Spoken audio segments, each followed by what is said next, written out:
Grade 1 racing continues. Gulfstream Park, the location. It was a Pegasus Grade 1 World Cup Invitational, and Mucho Gusto picks up the victory and really dominated this race, but it was an interesting race from the start. Let's take a look at how the betting went in this race first. And it was kind of interesting in the pick threes with the long shot that started the sequence. Actually, the betting favorite in the pick threes was Tax. And then the second favorite was Higher Power, and Mucho Gusto was the third power to close out the pick threes. Meanwhile, in the daily doubles, Higher Power was favored slightly over Mucho Gusto and then Tax. So that's how some of the betting went. Basically, Higher Power opened up the betting favorite, and 5-2 and 3-1 really was Higher Power and Mucho Gusto most of the betting. Higher Power ended up being the race time favorite, with Mucho Gusto second, and Tax was the third betting favorite. Meanwhile, Mr. Freeze, who initially had a morning line of 30-1 when Omaha Beach and Spun to Run were entered, he was bet down to 7-1, and he ended up running well. So that betting money kind of proved to be informful on Mr. Freeze. Let's take a look at how the race kind of shaped out. Timeform US predicted a fast pace. Now myself, I was kind of predicting a little bit more moderate pace, but the pace ended up being fast, and I think that benefited Mucho Gusto. Mucho Gusto broke well, took the lead with Irad Ortiz, and then I think probably the key point in the race and really what allowed the final margin of victory to be so over 4 lengths.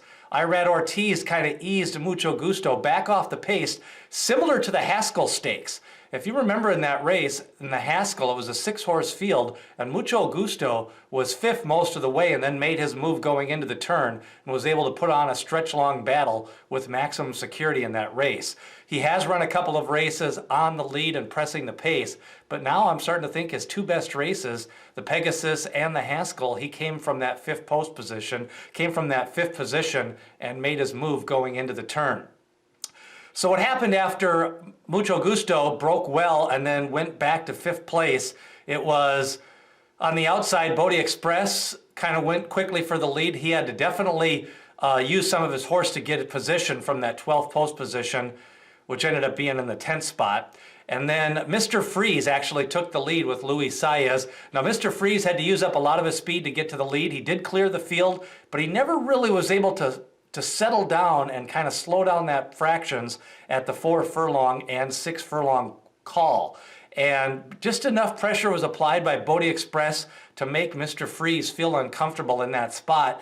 Meanwhile, on the outside in 4th was Higher Power, and then Mucho Gusto established that rail position on the inside. Higher Power had nothing really from after the half-mile park. He was already into the whip, and Mucho Gusto kind of just waited his time, approached the leaders nearing the turn. At that point, Bodie Express started to back out of it a little bit, and Mr. Freeze dug in. Have to admire the effort by Mr. Freeze in this rate. Really, he's had 3 straight races with the same type of trip. He took the lead in the Keeneland, took the lead at Churchill Downs in the Clark Handicap, and coming into the stretch here of the Pegasus, he had the lead as well going into the turn.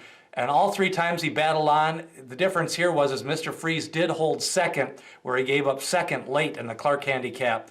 And Tom's Diatot beat him twice in those 2 races, but this time around it was Mucho Gusto. Mucho Gusto with Irad Ortiz for the first time. Smokin' Joe Talamo had ridden him the last few races, and so I thought this was a really good ride by Irad Ortiz. Again, I think the key factor in the race was out of that 10th post position, he was able to take the lead and then get down to the rail. That allowed him to save ground, and that really allowed him to make that move going into the turn and win with authority by over 4 lengths.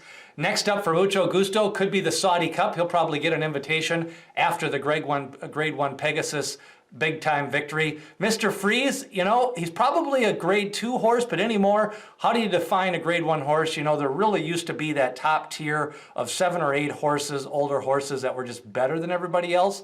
I think now we see with horses running less, they just kind of prime up for a certain race or two. So Mr. Freeze, you know, this may have been a really good effort out of him, but he didn't get the victory.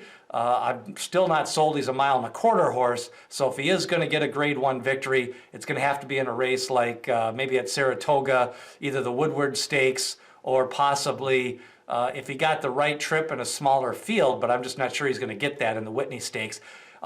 Maybe the Alley Sheba in May at Churchill Downs, but I just don't see him in the 1.25 mile type races, the Jockey Club and Hollywood Gold Cup and races like that. So Mucho Gusto, your Grade 1 victory in the Pegasus World Cup Invitational. What did you think? Were you impressed with Mucho Gusto? Does he have a shot in the Saudi Cup against horses like McKinsey and Maximum Security? And also the runner-up Mr. Freeze. What did you think of his effort? Leave a note, hit subscribe. We're the fastest growing horse racing channel on YouTube, and smash that like button. We've got previews of the Robert Lewis and the other 3-year-old races this week. From Aqueduct, we've got the Withers Stakes, and then from Gulfstream Park, the Holy Bull. Smash the like button, hit subscribe as we lead you through the Grade 1 races in 2020.